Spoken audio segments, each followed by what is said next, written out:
This program is part of the Cosmic Potato Podcast Network. For more shows like this, visit our website at cosmicpotato.com. All right, you primitive screwheads, listen up. I am Iron Man. That's a big twink. Pizza Dude's got 30 seconds.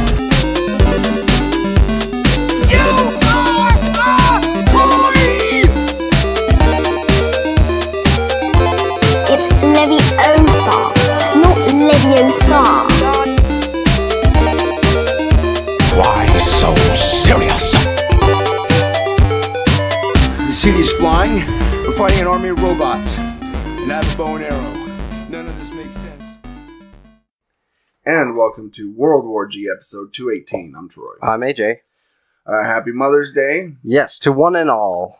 to all of you that have shoved people out of you. Well, even to the mothers that are like fur baby mothers, you know, and to, I don't know, it's pretty much everybody. It's a holiday for women in general. Yeah, It's I almost felt obligated when I was married to buy Joni something, even though we never had kids. right. We did have cats. Lots and lots of fur Lots babies. and lots of cats. And I don't think I ever did. Okay. But It's a Hallmark holiday, you know? but I'm divorced, so take that as you will. Booyah. Take that as a grain of salt. Don't take my advice for marriage on anything. Oh, man. Um, Unless depressing news. Yeah. Let's talk about some moms. talk about horrible TV moms. In the spirit of Mother's Day, 11 of the worst TV moms of all time. I think last year we talked about the best. Yes. I think we did 10 of the best. Now it's time for the worst. Now it's time for the worst. So,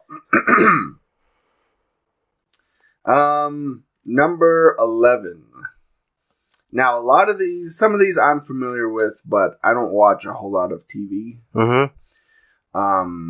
So you'll have to fill me in if you know them. Okay. So, number 11.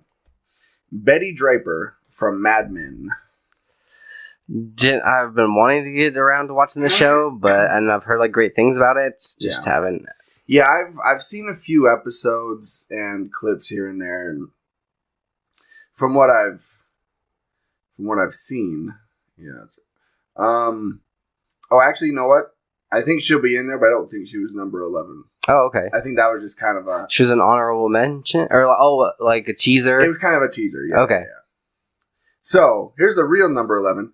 Cersei Lannister from Game of Thrones. Yeah. She's not a very good person. That, and also the majority of her children are inbred. Yeah. There's that.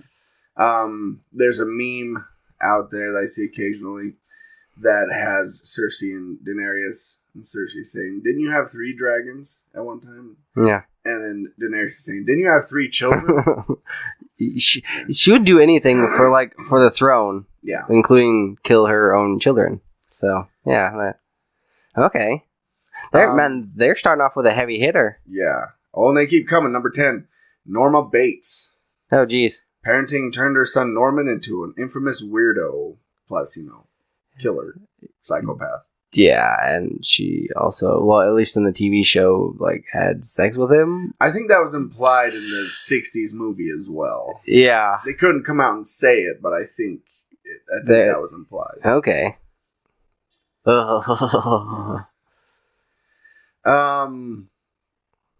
Yeah, if you give rise to a psychopath serial killer, I think a lot of that's on you. Yeah. Frankly. Well, okay, there's a little bit of nature versus nurture kind of thing going on here. True, but I think there are also, psychiatrists and therapists and stuff like that. Yeah. You can usually see the signs. Yeah. Usually. Yeah. Like from what I've learned about serial killers, watching different documentaries and stuff, yeah.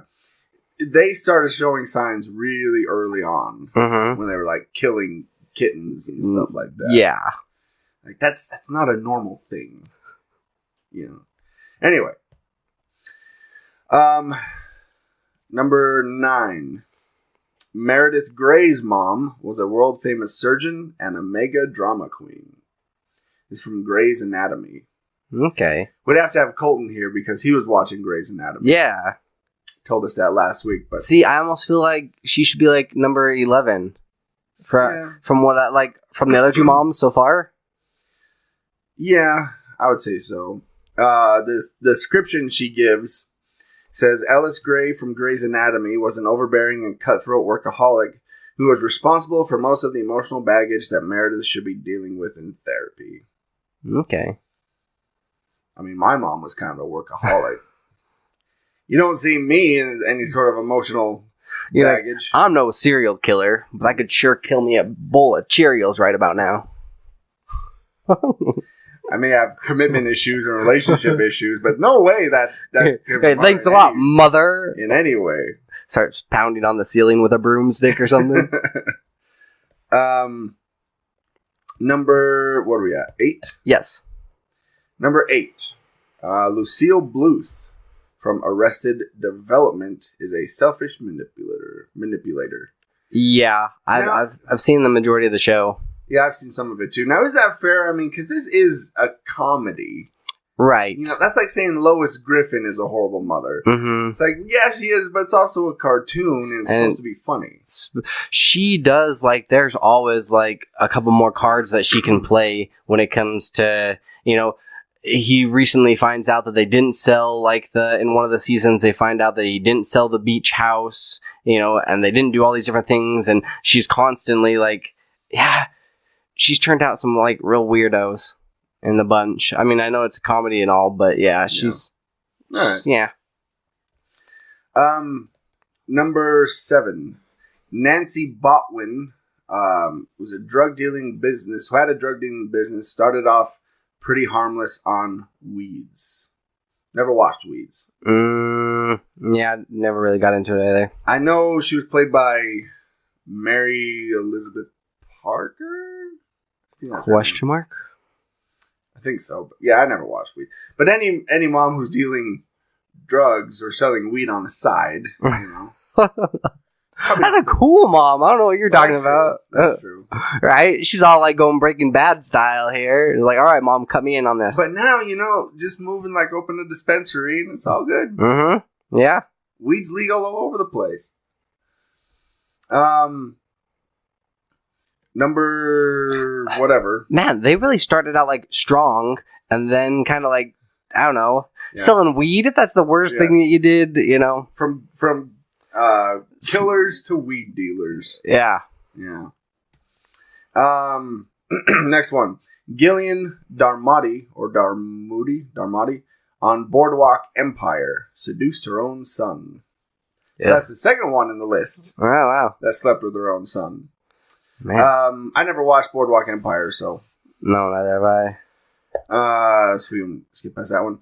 Betty Draper from Mad Men is a picture-perfect 1960s housewife minus the motherly love. Okay.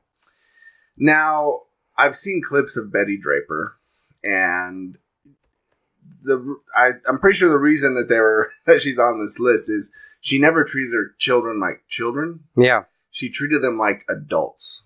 Like they were all just pawns in her in her game, or she just treated them or talked to them like you would anybody else. Okay. Like she never coddled them or anything like that. She would say things like, you know, don't be stupid, you know, stuff like that. Yeah. Yeah, but Don Draper did that too to his kids, so not just her. Next one. Constance Langdon from American Horror Story tries to fill the childless gap in her life with the Antichrist. Oh, well, haven't we all done that occasionally? Just last week, you know. I was just drawing a pentagram in the garage just a couple days ago. Oh, I've actually got a story about that. Drawing a pentagram in the garage? Yeah, actually, yeah. Would you care to share?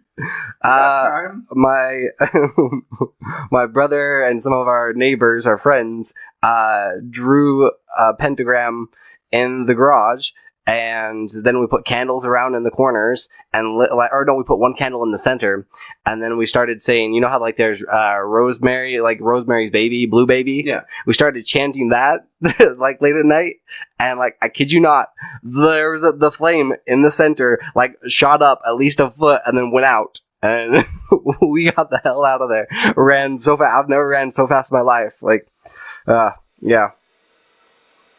It's just the water. Okay, I'm like, white noise or hearing something. I'm like, I just brought a demon inside your house. Yeah, just the water. Okay. Next one. I wonder if you can hear that. That was pretty perfect timing. That like chills, literal chills. Yeah, the pipes for the water are just like right over there. Okay. Right on the other side of that wall. So yeah, if the water turns on, it's really loud. Next one. Livia Soprano tried to get her own son whacked. Okay. Not in the good way.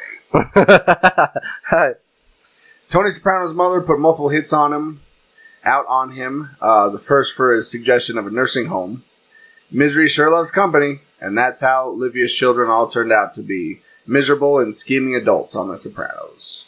Jeez. Alright. Yeah, hire hitmen to take out your own sons. Yeah. Definitely not good. No. Julie Cooper from the OC was obsessed with being young, rich, and desirable. Never watched the OC. Love the song, California. Yeah. But never got around to watching the show. I think that show wasn't that show on when we were like in high school. Yeah. It's a fairly older show. People our generation still reference it today. So like, oh, you should watch that. You probably like it. Yeah, I doubt it. No. If you miss that chance, a lot of those shows with that demographic and age group, like Dawson's Creek and some of those other ones, if you missed it, you missed it. Yeah. You'd have to be in the right mindset at the time that show was out to really enjoy it. Mm-hmm. I can't be a 30-something-year-old adult and watch the OC and get the same out of it as I would as a 17-year-old. Right. Yeah. Like, parents. They're so they're so mean. Parents just don't understand me. It's like, now she does. My parents, they understand. They always did. Next, although I did watch the heck out of Dawson's Creek. Really? I watched a lot. It's because I had a little bit of crush on Katie Holmes. Okay. Who was on that. It's understandable. Yeah. It's the only reason I really watched it. Next one, number 1. Vice President Selena Meyer would only have another daughter if it would win her votes. Wow. So, Julia Louis-Dreyfus's Veep is such a political mastermind, she only uses her daughter to help her win votes and likability polls. Her daughter's vegetarianism and contrasting political views are nails on a chalkboard to this political viper. Again, this is kind of a comedy. Yeah. So, the horribleness is kind of baked in. Mm-hmm. But that's definitely not the right reasons, right? No, of course not. Yeah. So there you go. Some of the worst TV moms of the past 20 years, 25 years. I feel like they went just the opposite. Like, 11 should have been the worst. Like, they went... Yeah, 11 and 10 should have been 1 and 2. Mm-hmm. Yeah, agreed. Or maybe they did. Maybe they started out as 1. That is so weird. With a list, you think it would be a countdown. Yeah. Oh, maybe. Yeah. Oh. Because I'm like, these are progressively like getting more and more normal mothers. Getting better.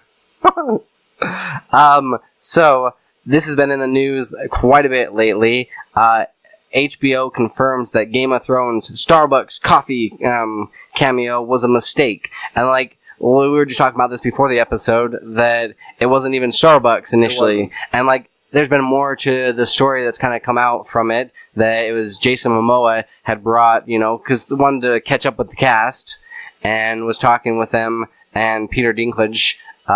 They even took like a couple of pictures as well that they threw it up on Instagram. Yeah, but then she just kind of got sidetracked, and then they had to like start filming again, and Yeah. forgot all about it. See, and I heard a different story. Okay. And if you don't know, if you've been under a rock the last week, Mm-hmm. there was in the last episode of Game of Thrones, there was like a 2-second scene and it had a little Starbucks or coffee cup next to Daenerys. Now, Which they've since removed. they have. Yeah. They've taken it out. HBO has. Now, Sophie Turner was on The Tonight Show the other day, and I was watching it, and they talked about this.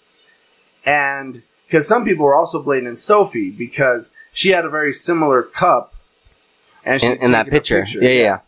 But she said that wouldn't make sense because the person she was in the picture with was that girl who died. Yeah. Killed the giant. Okay. So that was before that, so she couldn't have done it. Right. But she said everybody has those cups because those were the cups that are available at craft services. They aren't Starbucks cups. Yeah. They're just General kind of coffee cups. Mm-hmm. Okay. And so We want the truth, dang it. Yeah. So at this point, they don't really know. A lot of people think it was Amelia Clark because it was right next to her. Oh. So they're thinking that she's she been had framed. Maybe. Oh, man. The coffee cup conspiracy. It would make sense if it was Jason Momoa because, you know, that's her ex on the show, right? Yeah. Like, I'm going to make you look stupid. If anything, like, that would have been a perfect opportunity to be like, in Westeros, this is the coffee brand of choice, you know? Where I would play that up and totally use that, like, for selling. But it looked like it was in a cup holder that was perfect. Like a perfect fit for that cup. Well, the coffee cup, like, lid itself is, if you flip it upside down, is meant to be a holder. So, but it almost kind of looked a little bit like, almost like for a beer stein or something else, because they were celebrating and toasting like their victory, and she like happened to glance over at Jon Snow, who was being kind of praised at the time, and you know, she could already see, because of the direction that it's going, she could already see that a lot of people like were on his side. Yeah, you know. When everybody's jockeying for position here, and he doesn't want the throne, but if everybody loves him and doesn't love her, you know, that could cause some conflict. Right. Which I think it will, but again, that's my theory. Oh yeah. So I think it's funny to me to think that I wonder if Amelia Clark, after that scene, looked down and saw that and thought, "Oh crap!" Yeah. Yeah. And slowly, like, took it and like threw it away. Mm-hmm. Like I don't know. I don't know what happened there. Yeah. I constantly look for those different like changes or different things that like perhaps like look out of place. Oh yeah, they're all over the place. Yeah. I mean, if you go on YouTube now, there's all kinds of lists because of this about. Whether the clock was wrong, or even the time of day, the shadowing, or they're wearing like a different like, you know, piece of clothing. Yeah, there's all kinds of continuity problems that people have now started to point out, and it's difficult. Like, there's a lot of like unforeseen factors. There is. And when you're trying to like, when you're on a schedule and you just kind of glance over it and you're like, okay, that works. Let's go. Let's cut this. Yeah, and sometimes you just don't catch everything. Yeah. Yeah. All right. So, a lot of people have wondered what's going to happen to Star Wars after Episode 9. Well, I know I'm waiting with bated breath. You know? I know. Everybody wants to know. Well, Star Wars, or Disney, came out with their schedule for the next few years, and Star Wars will return in 2022 with Avatar movies filling in the blanks between releases. Which they've got Avatar movies like scheduled 2, 3, 4, 5, you know. But my thing is, who cares about Avatar at this point? I think they feel like they had to throw that in there to make it relevant again. You know, we're talking about Star Wars, and then they kind of like throw that in as a side note. Hey, but don't worry, like, you're in good hands. You'll have Avatar to, you know, to eat, like, take up your sci-fi needs. Right. So the next Star Wars movie will come out in 2022. Then 2023 will be Avatar. 2024 Star Wars. 25 Avatar. 26 Star Wars. On and on and on until we're all dead. Yeah, pretty much. Yeah. I know that they're giving like Star Wars a little time to kind of like let everything simmer, and Yeah. So we'll see. Yeah. Yeah. Give Star Wars a couple years to rest. Did they say what the movie's going to be about at all? Or okay. That'll be interesting to find out. Like, are they going to do more like Star Wars saga films? Are they going to start up a new trilogy? Are they going to if they did try to start up a new trilogy to kind of see what they would do? Yeah. You know, like would they do 10, 11, and 12, or would they do a completely new thing? That's my question. I think that they just need to get away from the original. Like that's where it will have run its course, right? And they'll put a nice bow on it. And I think they just need to go a different direction. Perhaps introduce a couple of new people in 9 that could potentially set up, right, a bigger. But they really have to like take that into account and get some direction, get some momentum going into this. Mm-hmm. If you're just trying to like completely start up, I mean, I know Star Wars is a big enough name that it's going to draw in fans, but if it doesn't have some like traction, it's going to be difficult to start up a new, completely new thing. Yeah. Yeah. Speaking of Disney, says Disney dreams come true. Hilary Duff will reprise her role as Lizzie Mcquire in the reboot. Whose dreams exactly? Right? Perhaps hers, Yeah, maybe hers. Maybe her other co-stars. Yeah. Like, oh, finally. What's it, Gordo? And I can't think of Gordo and Miranda. Miranda. Yeah. Yep. I actually watched the thing on YouTube, speaking of YouTube, the other day, where the cast of Lizzie McGuire is now. Yeah. Yeah, pretty much the only one who's done anything is Hilary Duff. After that, the other two, nothing. No, Miranda got busted for coke. It was meth, actually. Really? Okay. Oh, wow. Meth. Yeah, Gordo hasn't done anything. Her little brother hasn't done anything. I mean, and okay. So my question is, she's now an adult, right? It's been like what since it came out in the 2000s. Yeah, it's been like 15, whatever, 14, some odd years since it's like ended. Yeah. What are they really gonna have her little mini me? Like the voice in her head, like the little cartoon? Yeah. Or are they gonna or I can see him doing this. I see him doing what they did with Boy Meets World. Mm-hmm. To where she will have had a child, probably with Gordo, and they'll be... That'd be an ugly baby. If he gets a lot of his looks, yeah. She's not bad looking. No, not at all. I'm just trying to, they should do, some sort of a picture where you can see both of them together as if they had a child, what it would look like. Yeah. But anyways. And then the show will kind of be centered around their kids. So if they do have the little cartoon version, maybe it'll be the cartoon version of her child. I could see that happening. I'll give this, for the sake of the listener, so they don't have to watch it themselves. I'll watch the first episode. It's like we did with Fuller House. Yeah. But I do not have high hopes for this at all. Yeah. Even though Fuller House still going strong, by the way. I'm so surprised. I really thought one season, one and done kind of a deal. Well, they're still going. Filming the new season right now.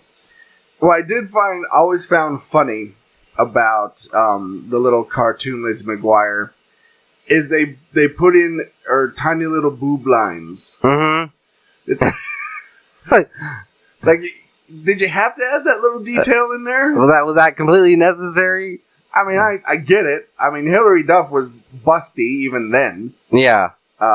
She's how do we early, but how do we incorporate this? I'm sure that was the animator's problem. Yeah. Like when they first started drawing it, she was young and didn't have anything. Mm-hmm. She got older, they were like, huh. I wonder, if they did that in the first episodes, and then, later on as the seasons progress, they continually, make them draw them a little bit bigger. A little bigger. So, like the animators, like I feel really uncomfortable drawing this.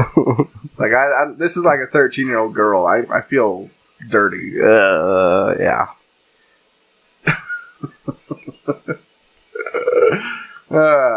Did you ever watch Lizzie McGuire back in the day? I sure did. So did I. Yeah, I watched the heck out of it. Oh, well, we all know why we watched the show. Yeah.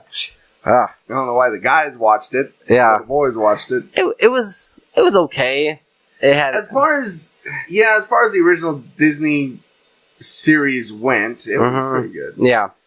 That one and even Stevens and or some of this. Man, I wonder where Bean is at. That's the real question. Beans, yeah. I think he's.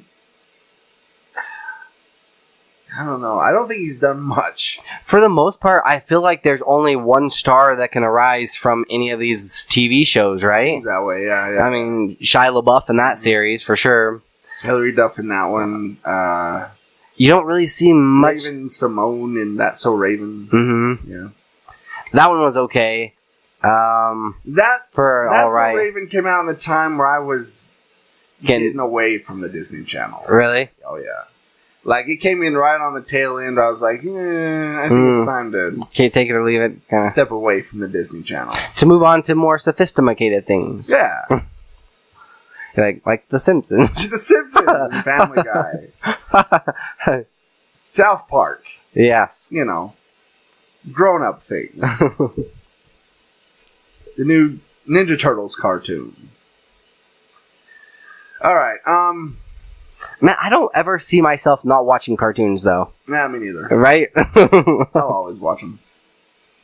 Even when I'm an old man, I'm still going to be watching cartoons. Yeah, seeing like what they've done with the series, you know. Yep. Like back in my day, the Turtles never looked like that. Like, all right, Grandpa. All right, so recently there was a little teaser came out that from CW that the Batwoman TV series has been picked up, and it's going to be. They've ordered a full series for the CW. It'll come out for the 2019-2020 season, so it'll come out in the fall. I've watched the teaser trailer on it. I mean, when she made her appearance on the big Arrow Flash crossover, yeah, she was okay. She was fine, you know. But to actually give her own series, I don't know, because it's gonna suffer from the same thing that Supergirl did originally. If you don't have Batman, you know, if you don't have like this big draw, it's gonna be difficult to kind of sell the story. Yeah, it's like just do a Batman series. Mm-hmm. Just do a Batman series. Yeah, that was the thing with Supergirl. Just do a Superman series, right? And have Supergirl as a co-star. Sure, it could be Superman, Supergirl, or you know. But we all know where the big draw is at, and it wasn't like with even some of these other TV shows that are coming out from Disney. They were co-stars, but they eventually kind of did their own thing. You've got like Falcon and the Winter Soldier, and even like Scarlett Johansson. You know, she's finally getting her movie. Yeah. But it's after they've like done their due diligence and actually, I don't know, just starting from the ground up is a little bit more difficult. Right. And Supergirl has become a very popular series. Mm-hmm.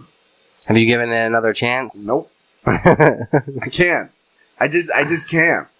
It's like the stupid Krypton series is on right now. Is it really? That was on, that we've talked about before, and I can't watch it. No, yeah. I watched the clip, they're bringing on Lobo, one of my favorite DC characters. He's basically DC's Deadpool. Mm-hmm. And they're bringing him on, and he looks freaking stupid. He sounds stupid. Lobo has always had a really, like, deep voice. Yeah. You friggin' bastard. You know, that's how he always sounded. This one, he sounds like Heath Ledger's Joker. Wow. Anyway. So Batman, or Batwoman's coming to CW. Yes. That's what I'm trying to say. So, now that Endgame is over, the Avengers Endgame director wants to do a Batman movie. And I'm actually all for this, especially with Batfleck stepping aside. Yeah. They're going to have to do something else. At least from this article, they've got the Red Hood in the picture, which if they did that story and made it awesome, I would so be on board. Mm-hmm. But this, to me, feels like an opportunity for DC to actually start something. You know, like Marvel started with Iron Man. This has the potential to start something that could, like, actually work for them. And DC isn't stupid enough to go, no thanks, Russo brothers. Yeah. We don't want you. No, they directed what was potentially the biggest selling movie of all time. Yeah. Like, nah, we're good, thanks. Pass. Although, you know how much money they would have to pay them to bring them in? A lot. Yeah. A lot. Yeah. Well. But it may not even be both. I mean, according to this article, they were just talking to Joe Russo. Yeah? So maybe just one Russo brother instead of two. So it's half as good as Marvel? They have to pay half as much. Yeah. Alright. Well, do you think that the other Russo doesn't really want to be involved in this type of a project? He's, like, staying true to Marvel? No. From what I've heard, the Russo brothers are pretty much done with Marvel at this point. Yeah. Go out with a bang. Yeah, they went out with a bang. They're done. And so maybe Joe's like, well, let's go over across the street here to DC and let's do stuff over there where, what's the other Russo's brother name? Anthony? Anthony? I think it's Anthony. Okay. He's like, well, I'll do other stuff. Maybe I'm done with superheroes. Distance yourself from superheroes for a little bit. Yeah, for now. Show them that you're not just kind of a one-trick pony. Yeah. Although... Yeah, Anthony, that's who it is. Although these movies are going to be going on strong for years, and if you potentially help out with this, you can do both sides and make a lot of money in the process. Mm-hmm. Yep. I do wonder how much of that $2.5 billion actually went to the directors. Yeah. Do you think they just got a percentage or stocks in it? I'm sure they got a percent. Probably in the contracts, it says percentage, some certain percentage, whatever the movie makes. I would have totally, like, on this movie, I would totally have done something similar to what Jack Nicholson did with the Joker, where you're just like, anytime that you make another, like, movie, I'm going to get some of the royalties. I would totally take royalties in that, because they're going to be around for quite some time. Well, and Mark Hamill did the same thing with Star Wars. Mm-hmm. He said anytime, a figure gets sold of Luke Skywalker, I want a part of that. Yeah. Yeah. That's made him a lot of money. Oh, a lot of money. Yes. Okay. So we both saw Detective Pikachu. Yes. And we'll talk about that here in a bit, but people are wondering about Pokemon's movie future after Detective Pikachu. And like you said before the episode, we were talking about this, that they kind of put a nice little bow on this movie. They did.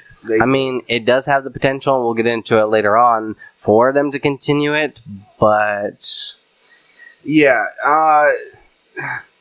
they said that potentially there are more movies in the works. Even a Detective Pikachu 2 might be in the works. Yeah. But I don't know how well Detective Pikachu is doing currently. I know the screening I was in, it was about maybe half full. The one that I went to at the Megaplex, it was pretty packed. Pretty full? Mm-hmm. And it was in Theater 4, the bigger one of the bunch. Right. And so if it does do well, I'm thinking maybe you'll probably see more Pokemon. 250? 250? Overall? Yeah. 250 million? Mm-hmm. I can see that. It is in second place after Endgame. But everything's in second place after Endgame. Pretty much. Yeah. Did they give any details as to what... I mean, is it going to be Detective Pikachu 2 and potentially 2 others? Let's see here. Sorry, this site is weird. Yeah, I don't know. You're It's good. not the best. So there's only none. At least from the movie, without giving too much away, there were quite a few Pokemon that I wanted to see on the big screen and see how they actually turned out. But once you start straying away from the original 150, I don't know, you're going to lose a lot of the fans. Because nobody's going to really know who they are and care about these Pokemon. You know, there's a nostalgia to it, but if they go away from that, then it just becomes a kids movie. Mm-hmm. Yep. So, okay, so a sequel is already in development for Detective Pikachu. No plot details have been revealed, but Justice Smith and Ryan Reynolds should star. Okay. There's also additional unknown films in the works. And Mewtwo seems like a character primed for his own movie. The film also makes mention of Kanto, the home region of Red, as well as Team Rocket, teasing both could be part of this world already. They did like the R serum. We didn't really find out. I mean, we found out who developed it, but there could be potentially somebody behind that. Team Rocket. So that's all we know so far. Okay. So, I wouldn't be surprised if Team Rocket does make an appearance. Even maybe Ash. Mm-hmm. Ash Ketchum might appear. They should save that so they should make another movie, and then at the very end, just kind of mention they're oh hey Ash, could you help us out here? And then that's the end of the movie. Ash could be like the end credit scene, like Nick Fury and Iron Man. Mm-hmm. I'm here to recruit you for a Pokemon League or something. I choose you. Boom, and then the movie ends. It writes itself, doesn't it? It does. So going back to Endgame here for a second, Avengers Endgame gets a Spider-Man Far From Home trailer as a post-credit scene. But I feel like this will potentially draw in some fans to go see. This to me feels a little bit like DLC, a late DLC drop. Yeah, it is. Well, because they can't really do what Avatar did, where it was go 3D with this movie. I mean, they could, but they didn't. Yeah. So you know how Avatar, after it had been released and it had been in theaters a while, then they're like, hey, by the way, we now have a 3D version of it. Actually, I think there might be a 3D Endgame out. Really? I think. Why haven't I seen this? I swear one of my Facebook friends saw it a second time and said he's going to do 3D this time. Okay. I think it was that one. See, I could do a 3D one just as long as it wasn't those, not the D-box. What are they called? Is it the D-box seats that move as well? Okay, if you're trying to watch 3D and that, being shook around, I don't think it would be as enjoyable. And me, I just don't want to. I don't want all that extra work when I'm watching a film. I don't want my chair moving around. I don't want special effects coming at my face because it's 3D. I did it one movie, and it was actually a Fast and the Furious movie, and there's not much plot to it, so I didn't feel like I had to worry so much. That's true. I'm like, wait, now who's that character? And I did see the re-release of Nightmare Before Christmas. I saw that in 3D, and that was pretty cool. Coraline, I saw that one. There are some movies that really lended themselves well to 3D, but as long as they don't force it, yeah, as if they just put it kind of later on, and you're like, oh, this could actually work. Especially animated movies do really well. Yeah, and I don't know why they didn't put the Spider-Man in-game trailer or Spider-Man Far From Home in trailer on the end of Endgame. Right. Just to begin with. I mean, why not? Why throw it in after the fact? Because it's not like because they had to wait on the trailer because he's supposedly going to be taking up, he's filling the void where Iron Man, left. Yeah. So they had to wait on that, but I don't see why they had to wait with this as well. Because you're already there, you've already seen the movie. Yeah. Throw that in the mix. Yeah, I don't know. Yeah. Okay.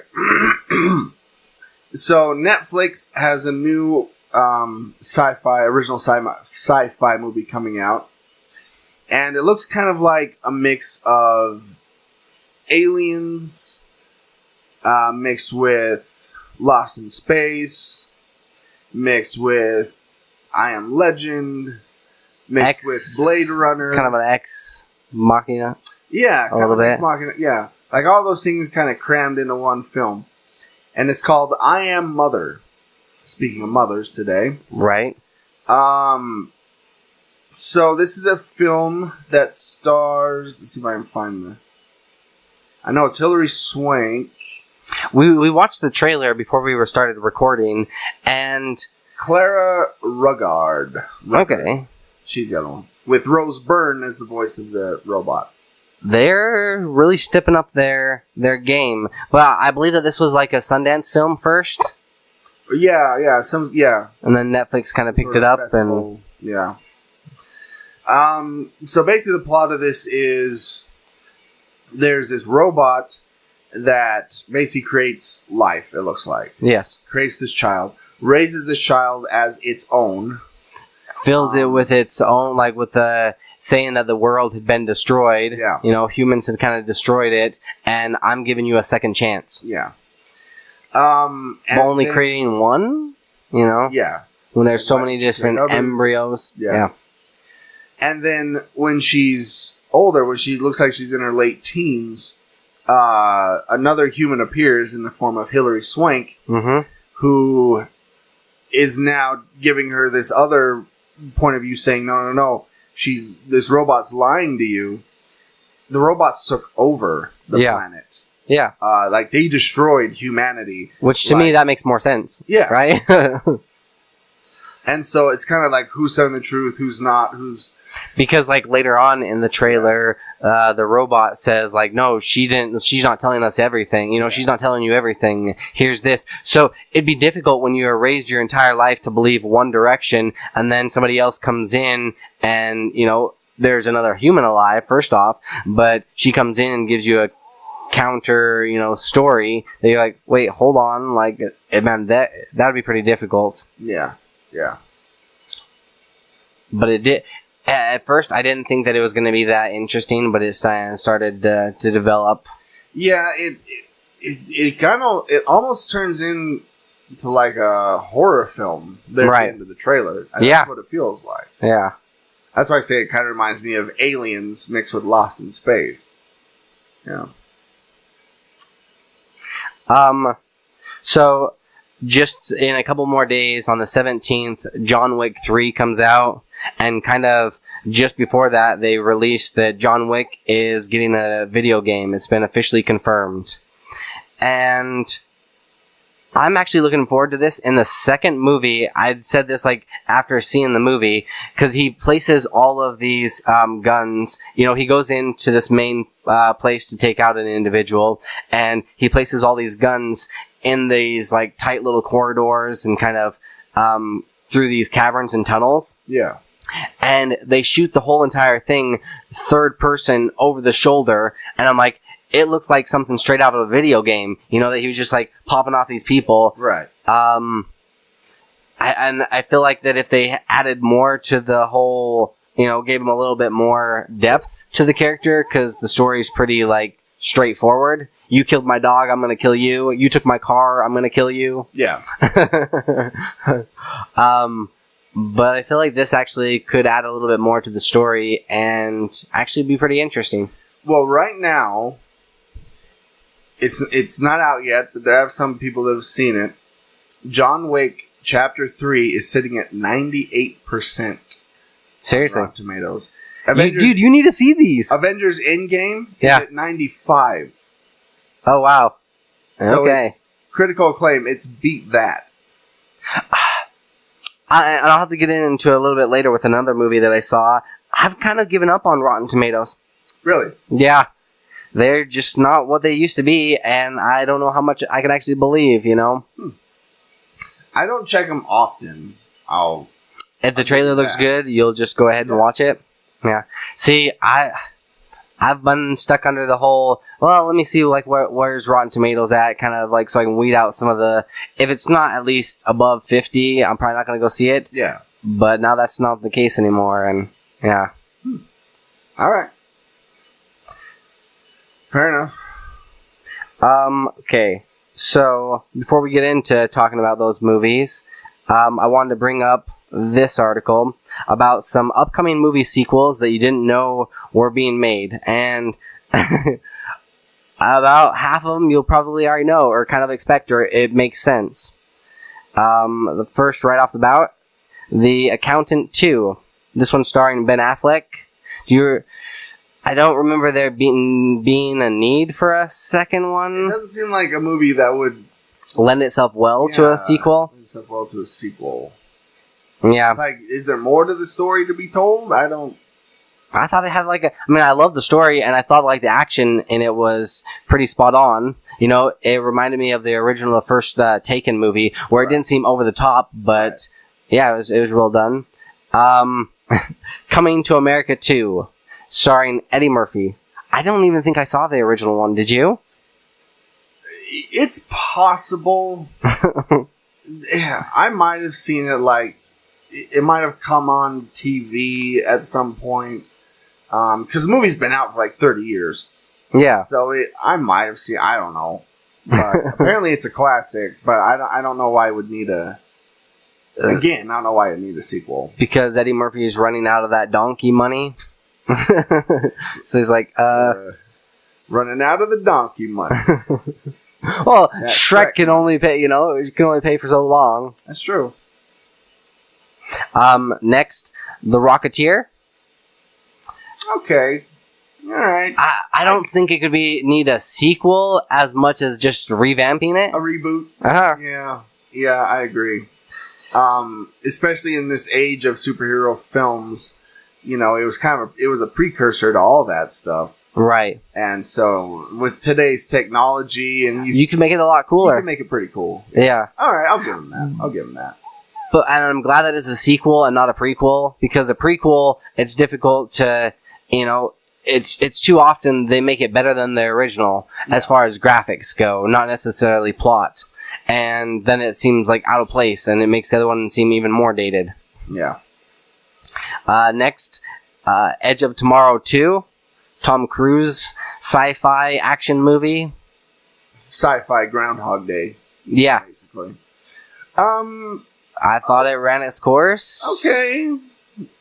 It ran its course again and again and again and again. Mm-hmm. Yeah, it was like, I was thinking in my head when I was watching that movie, okay, if it does any more, like, I'm getting kind of over the whole repeating, let's see where this goes.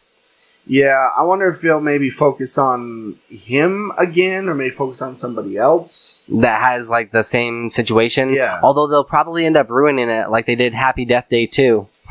All right. Next, 47 meters down, the next chapter. 48 meters down. Right. Even further. Go even further down in meters.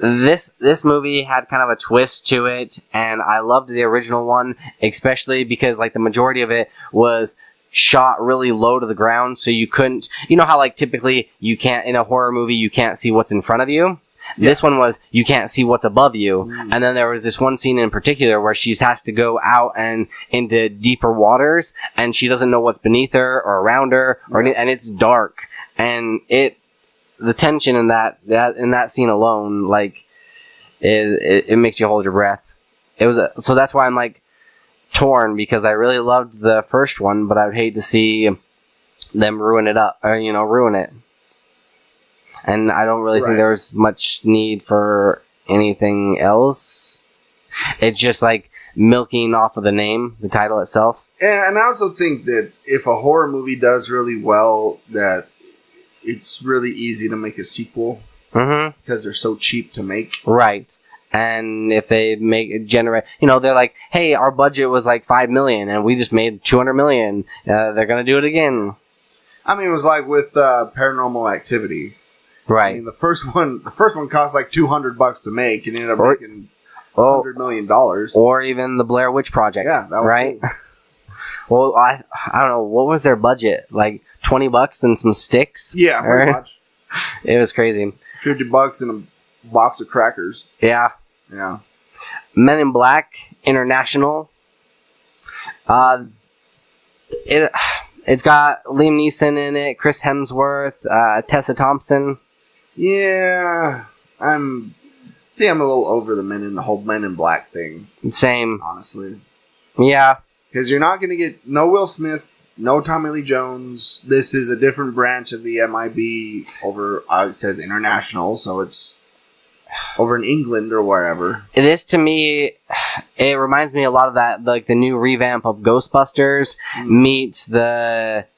What is that movie? What the heck is it called? Where they go international, but he's like a secret agent, a gentleman, something or other. You know what I'm talking about? No, you're not talking about Johnny English, are you? No. Okay. No. Gentleman, I can't even think of the name of the movie. It's got the dude from The King's Speech. Right? Having podcast brain here. Gentleman's Club, but it's not the Gentleman's Club. That's a completely different movie that you should Google. The heck is Kingsman? The Kingsman. Yeah. Kingsman, okay, yes, you remember in the sequel, they go international, and I guess more to the American side of things. Which for them would be international. Yeah. That's really what it seems like. Yes. You know? Yes. Kingsman meets Ghostbusters. Plus, they're playing off the chemistry between Chris Hemsworth and Tessa Thompson that was in Thor Ragnarok. Right. And they're like, it almost felt like what can we do? What can a movie can make to have them in it? Right. Yeah. Together. Wow. Men in Black. Okay. All right. Sure. Yeah. This is thanks to fans. Bill and Ted Face the Music. Yep. I'm actually really looking forward to this one. I'm looking forward to it too. Yeah, just to see what they do. Yeah. I don't even care what it is. I was a fan of Bill and Ted when I was a kid. Mm-hmm. I saw the first two movies. I watched the animated series that came on for a while. Oh yeah. Yeah, I was a fan. So we'll see. And fans have been clamoring for years to get this made, and it's finally happening. Yep. Which is so funny to me because it's not like he would need to, he's making that money, that John Wick money. Yeah. So it's not like really Keanu Reeves is hurting. No. So he's doing this for the fans, which I can really appreciate. Yep.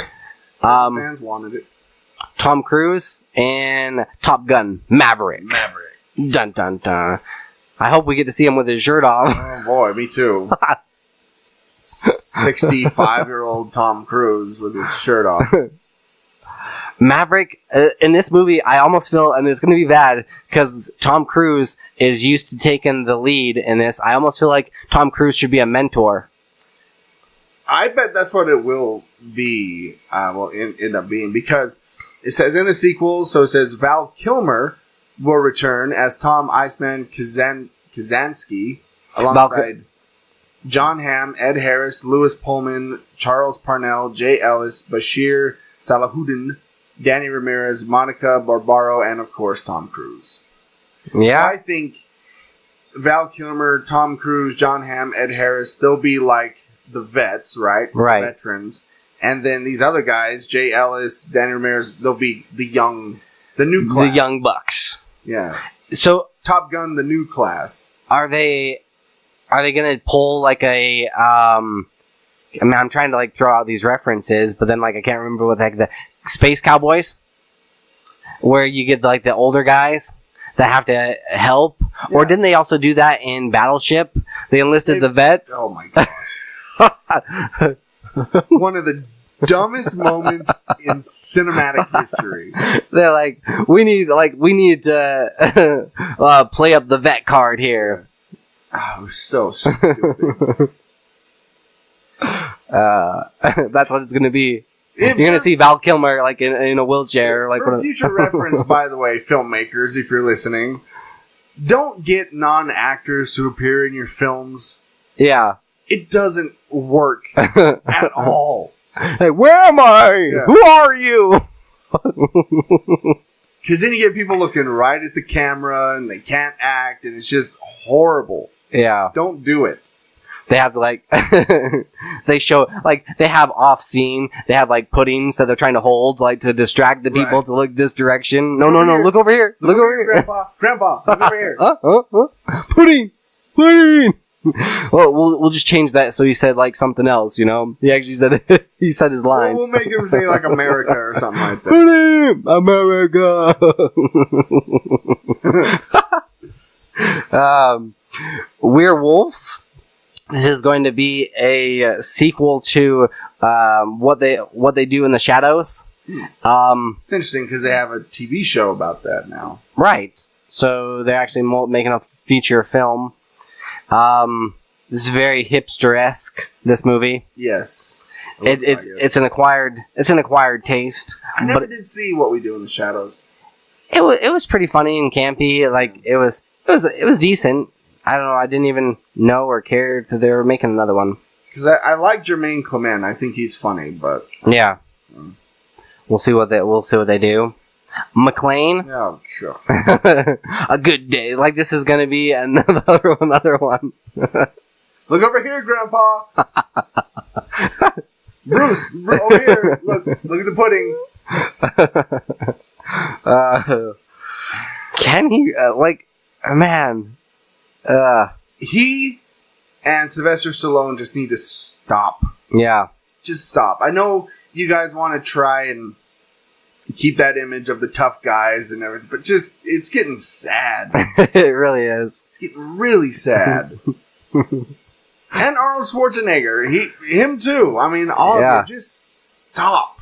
Guys, come on, like, let sleeping dogs lie. Open up another Planet Hollywood again. Yeah. Be restaurateurs again, but stop. Stop the action films. Beetlejuice 2? Okay. Is this happening or not? Because I've heard 50 times that it isn't. They keep going back and forth, dude. According to this article, it is looking like it's going to potentially be coming out next year. But because we heard that back in like 2015, 2017. They're just like, are we going to have this happen? I've been hearing rumors about Beetlejuice 2 since the first Beetlejuice came out. Yeah. I feel like they almost missed their 5 years old. They missed their window on this, right? Yeah, they have. Master and Commander 2? Oh boy. Something we've all been clamoring for. Yeah, right? Another historic sea biopic. Ugh. I fell asleep during Master and Commander. It's a long movie. It is long and it is boring. It's a very drama-driven with very little action. Yeah, I did not care for that film at all. Den of Thieves 2? Oh boy. Because the first one was a cinematic masterpiece. Oh, it really was. So let's go see. Let's go. That one had some horrible acting, and I hate. A lot of the times, there's only been a few movies that I've liked where you have like the kind of the tough cop. Yeah. For the most part, it doesn't work because I'm just like, no, they should be like toeing the line, not do this corrupt stuff, you know, drug deals, taking some of the coke themselves, or taking the money. The Passion of the Christ, the Resurrection. Well, I mean, if you believe in that, it happens. It actually happened, so yeah, it was like a real life sequel. He didn't get nailed to a boomerang. Wait, what? Nailed to a boomerang. Sorry, that's horrible. Wow. I know, that was very sacrilegious. Dr. Sleep. This one I'm actually looking forward to. This is the prequel or the sequel to The Shining. Oh, The Shining, yeah. I feel like they could have done this a little bit sooner, kind of similar to what they did with the Hannibal series, if they wanted to do anything with it. This is kind of but Stephen King is still making that money, and this is going to be after It 2, Chapter 2. So make that money, Stephen. Make that money. Make that money. Not that you need it. No. The Hitman's Wife's Bodyguard. Did you see the original one? Oh, the one with Samuel Jackson and Ryan Reynolds. Right. I never did see that. It was all right. Samuel Jackson, he wasn't gonna like sit there, and he's constantly because he was being protected by Ryan Reynolds, but Samuel Jackson was getting into more trouble and causing more issues, but also like shooting as well. Yeah. It was just an opportunity for him to like swear as much as possible. An opportunity to get those two actors together. And yeah. And let's see, Chicken Run 2. Okay, sure. Bright 2. Speaking of Will Smith. Bad Boys for Life. Another Will Smith movie. I don't know. Will Smith is getting to that Sylvester Stallone, Bruce Willis stage. Yeah. It's like maybe it's time to pull back from the action films there, Will. Just a little bit. He's older than... old man. Right? Well, He's older than what? What's the gentleman's name? Shredder. Phil? Uncle Phil. Yeah. He's past Uncle Phil's age. When he originally did like the Fresh Prince of Bel-Air. Yep. Space Jam 2. Gladiator 2. This I'll be pissed off if they make this movie. Because I know it's gonna be like similar to like what they did with 300. Oh yeah, it'll be set in the same universe, but it'll be a completely different thing. Mm-hmm. Yeah. And I love this movie. This was one of the first movies. I had to, like, secretively buy this movie so my parents didn't know that I had it. Gladiator's awesome. Right? That's a great film. Yeah. Like, that, Gladiator and Braveheart were the only two, like, I felt so, like, rebellious, because they're the only two, like, rated R movies that I had in my movie collection, like, No, I remember the first time I saw Gladiator, I was over at my grandma's house, and she had it. And it was probably my grandpa's film now, thinking about it, but yeah, they let me watch it. Oh, wow. Wow. Like, thanks a lot, really Grandpa. Violent. All right. So, like, hit just a couple of other ones. Maleficent, District 10, which I'm actually looking forward to District 10. Angels Have Fallen, which is, Angel Has Fallen, which I think is pretty pompous, to even, like, for us to consider, like, the White House, as a code name Olympus. I'm like, that's pretty arrogant there a little bit. Yeah. Avatar 2, 3, 4, and 5. Yeah. Zombieland 2. Double Tap. It's been over 10 years, though. Of all these sequels, this one...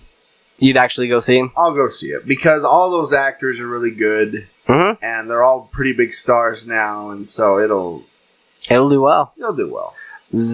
World War Z 2. I've also heard this one has been scrapped.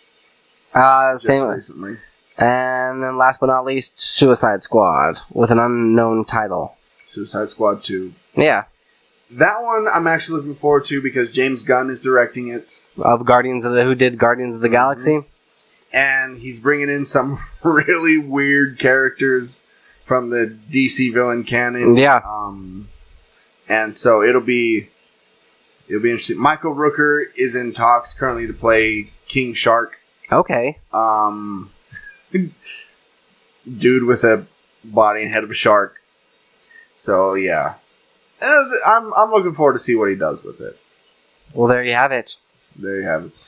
James Gunn is good with making films with a lot of characters who are weirdos, so it actually works. Plus, he's really good with bringing characters that you've never heard of and actually giving them a pretty cool origin story. Yeah.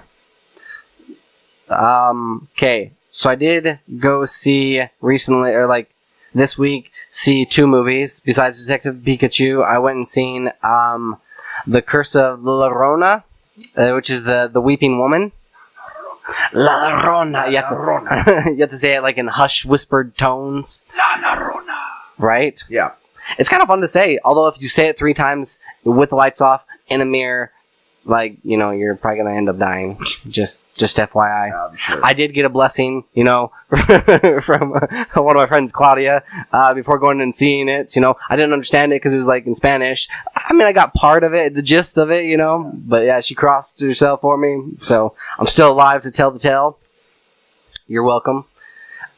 This movie, in a nutshell, was this woman. She's a, child protective services. She's in child protective services, and she is working with this case of this woman that's kind of like been pretty abusive to her 2 children.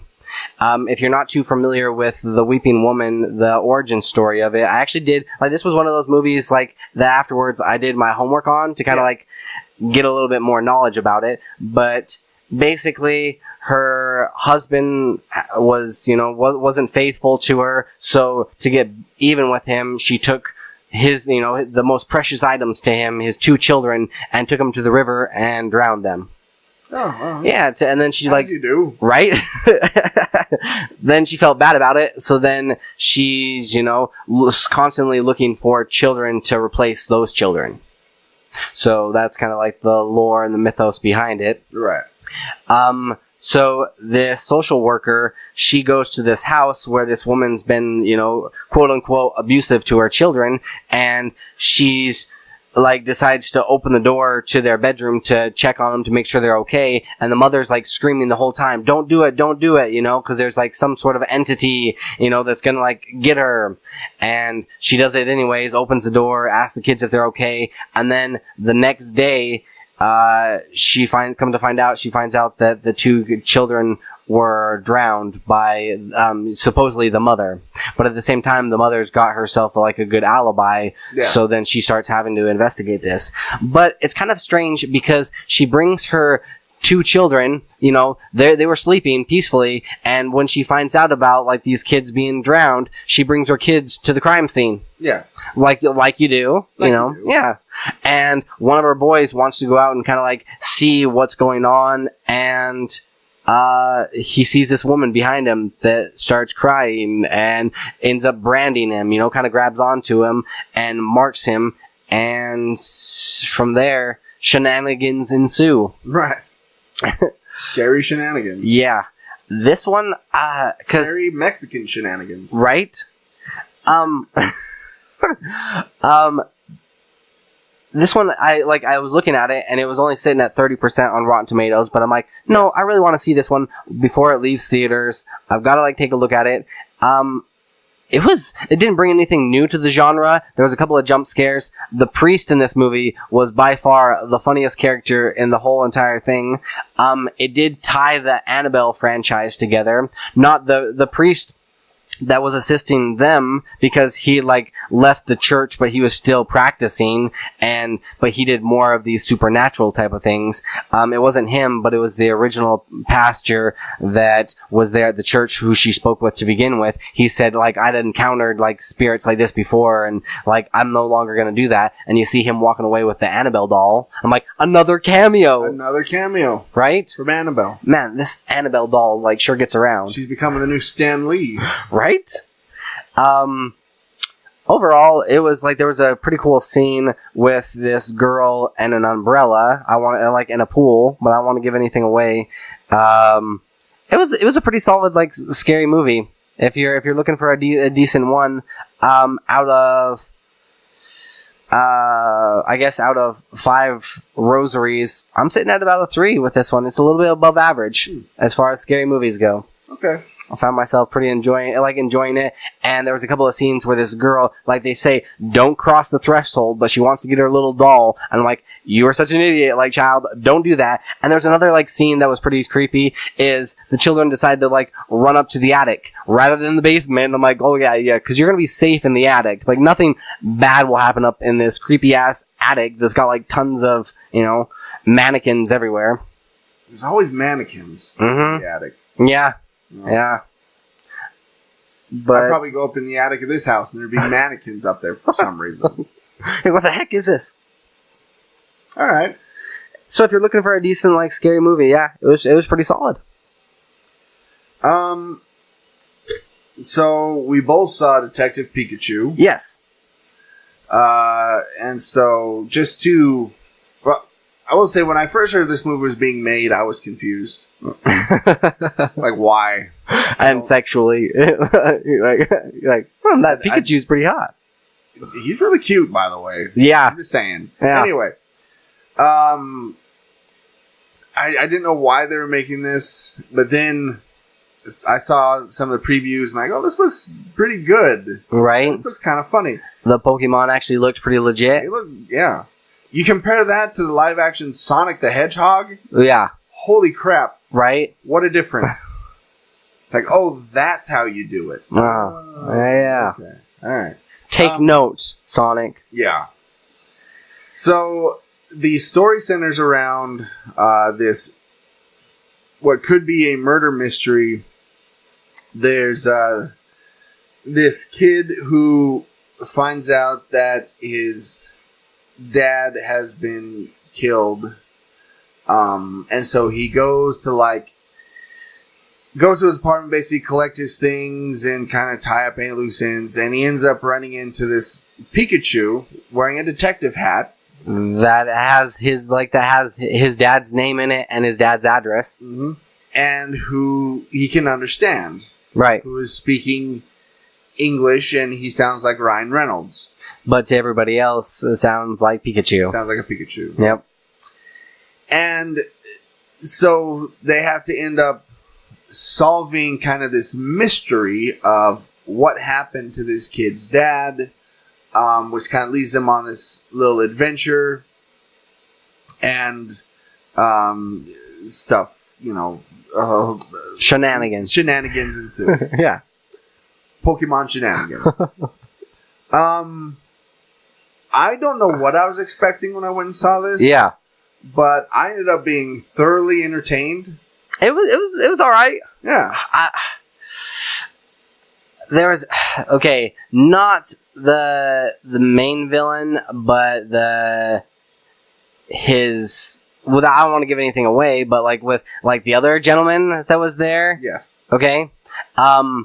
He to me was way over the top and just seemed kind of stupid. It seriously reminded me of a Disney original movie. Right. Where he's just over the top, throwing up his hands I don't know what to do. Right. Yeah,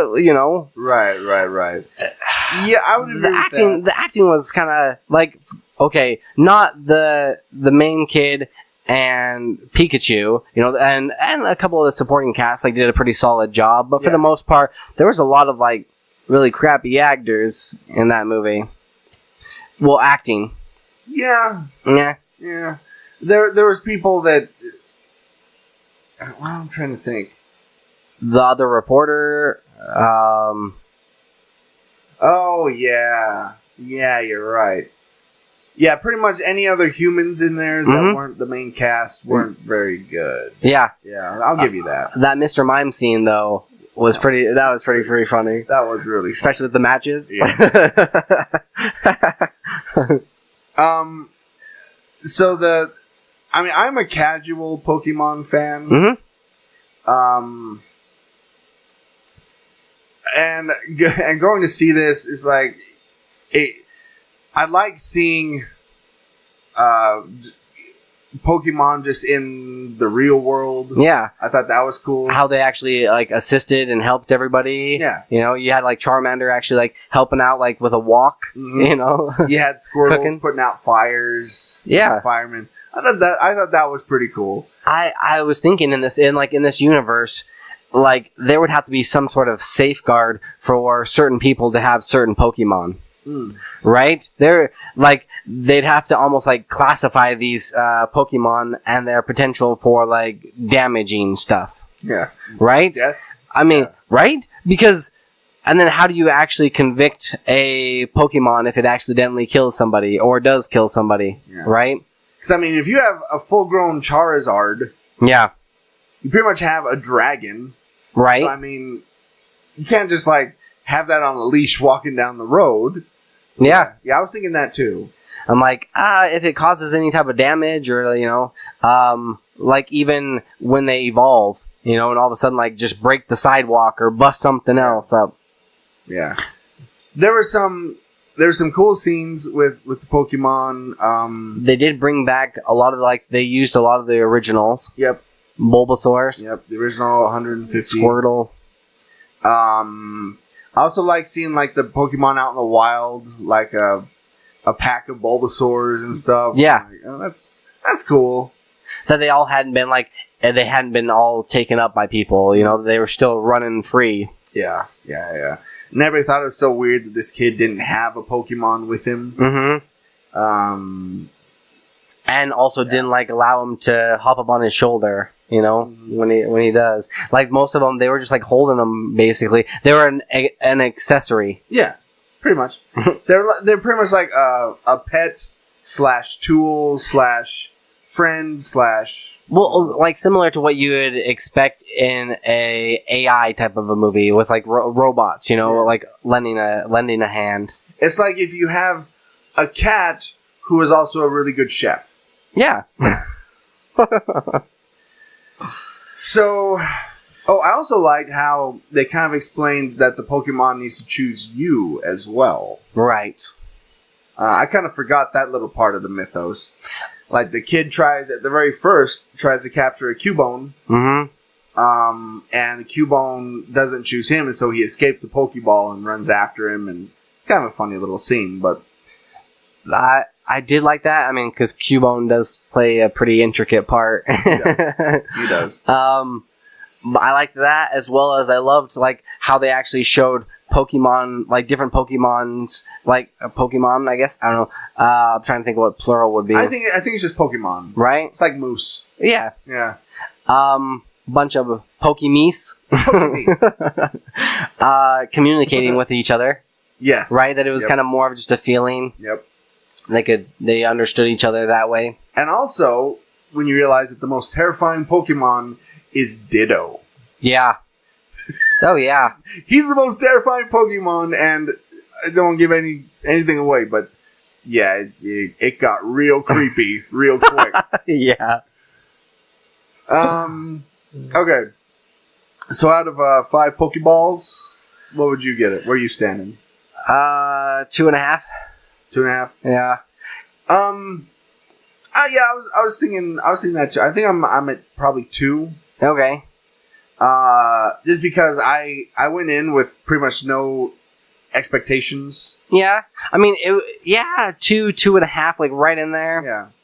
And I was like, yeah, that was entertaining. That was good. Mm-hmm. It's not something I'll ever watch again. No. It was enjoyable. Yeah. So.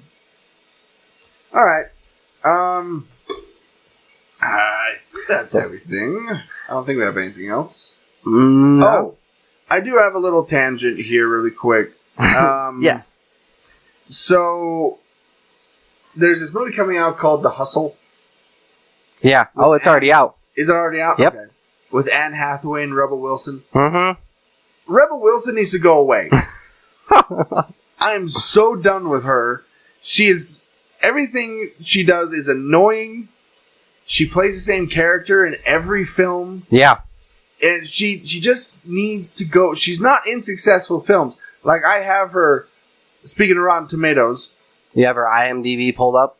I have all of her filmography, and out of all the films she's been in, she's had 1, 2, 3, 4 that have actually are certified fresh. Oh, jeez. And she's done a lot of films. I'm trying to think, like, is it any of the Pitch Perfect movies? Yes, Pitch Perfect 2. Okay. Oh, and Pitch Perfect 1. Okay. Her highest was Bridesmaids, where she played a very, very much supporting character. Oh, well, She even was in Pitch barely Perfect. in it. I mean, she played a little bit like, she got to be a bigger character in the third one. Which, that one was at 30%, by the way, so what does that tell you? Yeah. But yeah, The Hustle is sitting at 16%, Pitch Perfect 3, 30%, The Brothers Grimsby, 38%, How to Be Single, 46%, Night Museum, Secret of the Tomb, 47%, Pain and Gain, 51%. Yeah, she's... Struck by Lightning, 29. She plays the same character over and over. In every film. Mm-hmm. In every single film. And it's just time for her to just go away. I'm done. I'm done, Rebel Wilson. I'm done. Even if they make a Pitch Perfect 4... I hope they don't include her in it. Yeah, and if she's in it, I don't think I'm going to go see it. Okay. And, yeah. She's kind of a one-trick pony. She is. And I'll see anything with my lovely Anna Kendrick in it. Right. But if she's in it, I just... Really? That would deter you from seeing it? I think it would. Wow. I think it would. Man, that's saying something. I know. Alright.